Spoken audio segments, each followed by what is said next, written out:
હવે છોટાઉદેપુરના દ્રશ્યો તમને બતાવવા છે, જ્યાં સિથોલ ગામે ટ્રેક્ટર નદીમાં ડૂબી ગયું।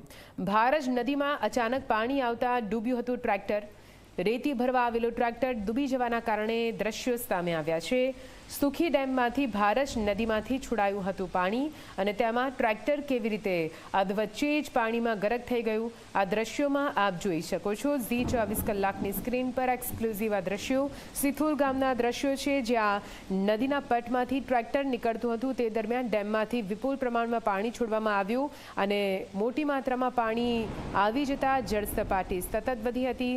તે દરમિયાન આ ટ્રેક્ટર અધવચ્ચે જ પાણીમાં ડૂબી ગયું હતું। વધુ માહિતી સાથે સંવાદદાતા હકીમ જોડાઈ ગયા છે ફોનલાઈન પર। હકીમ, સિથોલ ગામના દ્રશ્યો સામે આવ્યા છે, જ્યાં ટ્રેક્ટર ભારજ નદીમાં ડૂબી રહ્યું છે।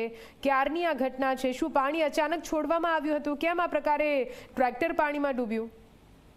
જી બિલકુલ નિધિ, મેં આપને જણાવી દઉં કે છોટાઉદેપુરની અંદર સતત 4 દિવસથી જે વરસાદી માહોલ જામ્યો હતો, જેને લઈને ઉપરવાસમાં પણ જે વરસાદ વરસ્યો હતો, જેને લઈને જે સુખી ડેમ છે તે સુખી ડેમ ભરાઈ ગયો હતો અને જે અધિકારીઓ દ્વારા જે સુખી ડેમમાંથી 1000 ક્યુસેક જેટલું જે પાણી છે તે ભારજ નદીની અંદર છોડવામાં આવ્યું હતું અને છોડતા પહેલા લોકોને અલર્ટ પણ કરવામાં આવ્યા હતા। તેમ છતાં જે આ રેતી ભરવા માટે જે ટ્રેક્ટર છે તે ટ્રેક્ટર રાત્રિ દરમિયાન ગયું હતું અને તે દરમિયાન રાત્રે 3 વાગ્યાની આસપાસ જે ભારજ નદીની અંદર પાણીનો પ્રવાહ એકદમથી આવી જતા જે ટ્રેક્ટર છે તે ટ્રેક્ટર વચ્ચોવચ્ચ ફસાઈ ગયું હતું અને પાણીનો પ્રવાહ જેમ જેમ વધતો ગયો તેમ જે ટ્રેક્ટર છે તે ટ્રેક્ટર અંદર ડૂબવા લાગ્યું। હાલ તો જે ગ્રામજનો છે તે ગ્રામજનો ટ્રેક્ટરને બહાર કાઢવાની કોશિશ કરી રહ્યા છે, પરંતુ સતત જે પાણીનો પ્રવાહ વધી રહ્યો છે અને જેને લઈને હાલ ગ્રામજનો પાણીનું સ્તર નીચે જાય તેવી રાહ જોઈ રહ્યા છે। જી બિલકુલથી આભાર પૂરી માહિતી માટે।